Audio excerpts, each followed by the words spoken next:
Hi hello welcome to my channel నందు life channel. ఈరోజు నా స్టైల్లో సాంబార్ రెసిపీ ఎలా ప్రిపేర్ చేస్తానో నేను మీతో షేర్ చేసుకుంటున్నాను.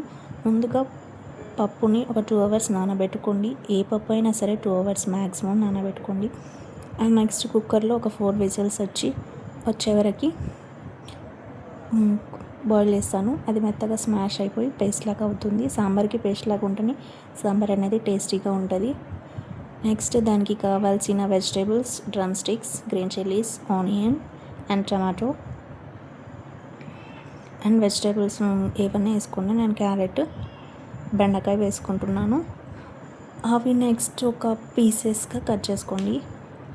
ఫస్ట్ మునక్కాయ ఆల్రెడీ చింతపండు నానబెట్టుకున్నాను. అంటే పప్పు నానబెట్టుకున్నప్పుడే చింతపండు కూడా నానబెట్టుకున్నా. సో తొందరగా అవుతుంది. మనం కుక్ చేసుకున్నప్పుడు అన్నీ స్పీడ్గా పక్కన పెట్టుకుంటే కుకింగ్ అనేది తొందర అయిపోతుంది. నెక్స్ట్ ఇప్పుడు వెజిటేబుల్స్ కట్ చేసుకుంటున్నాను. మునక్కాయలు అన్ని ఈక్వల్ పీసెస్గా కట్ చేసుకోండి.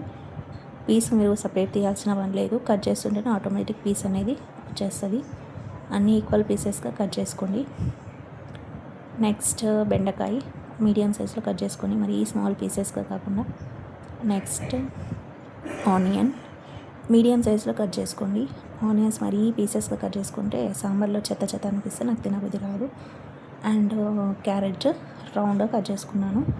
నెక్స్ట్ గ్రీన్ చిల్లీస్ నేను మధ్యలో ఘాటు పెట్టుకొని కట్ చేసుకుంటాను. బికాస్ విత్తనాలు పంటి కింద పడితే కారం అనిపిస్తుంది, సాంబార్ టేస్ట్ పోతుందని.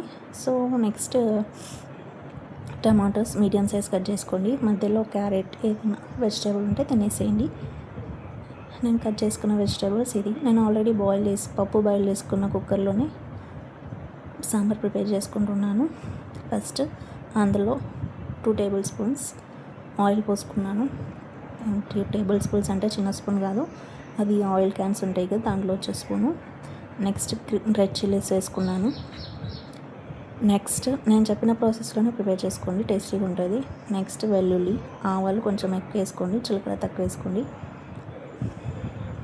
కాస్త చిటపట అనగానే నెక్స్ట్ అందులో గ్రీన్ చిల్లీస్, ఆనియన్స్, క్యారెట్స్, బెండకాయ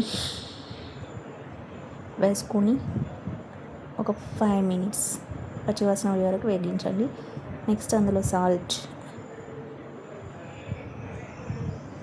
మునక్కాయలు కడుక్కొని వేసుకున్న తర్వాత సాల్ట్ వేసేయండి. పసుపు వెంటనే వేయకండి, కొంచెం అదంతా మిక్స్ అయ్యి ఆ తర్వాత వేయండి, లేకుండా మాడిపోతుంది పసుపు వేసిన వెంటనే. సో నెక్స్ట్ పసుపు వేయండి. పసుపు వేస్తే పచ్చి స్మెల్ అనేది మ్యాక్సిమం పోతుంది. నెక్స్ట్ కరివేపాకు పోపులో వేయకుండా ఇట్లా వెజిటేబుల్స్లో వేయండి. నానబెట్టుకున్న చింతపండు రసం మెత్తగా పిసికేసి అందులో వేసేయండి. ఒక 10 మినిట్స్ బాగా ఆ రసం అనేది ఆ వెజిటేబుల్స్ వేసుకున్న వరకు ఉడికించి నెక్స్ట్ అందులో కారం, సాంబార్ పౌడర్, మేమైతే MTR సాంబార్ పౌడర్ వాడతాం. మీరు ఇంట్లో చేసుకునేదైనా వాడుకోవచ్చు. ఇట్లా ఒక 5-10 మినిట్స్కు బాయిల్ అయిన తర్వాత నానబెట్టుకున్న పప్పు రుబ్బుకొని అందులో కొన్ని వాటర్ పోసుకొని దాంట్లో వేసేయండి. ఆ చింతపండులో వేసేసి ఒక 15 మినిట్స్ బాగా మరలించండి. అట్లా మరలిన సాంబార్పై ఉడికిందని ఎలా తెలుసుకోవాలంటే ఫస్ట్ వెజిటేబుల్స్ టేస్ట్ చేయండి. అవి మెత్తగా అయితే ఓకే, లేకుంటే సాంబార్పై అక్కడక్కడ ఆయిల్ ఫామ్ అవుతాయి. అప్పుడు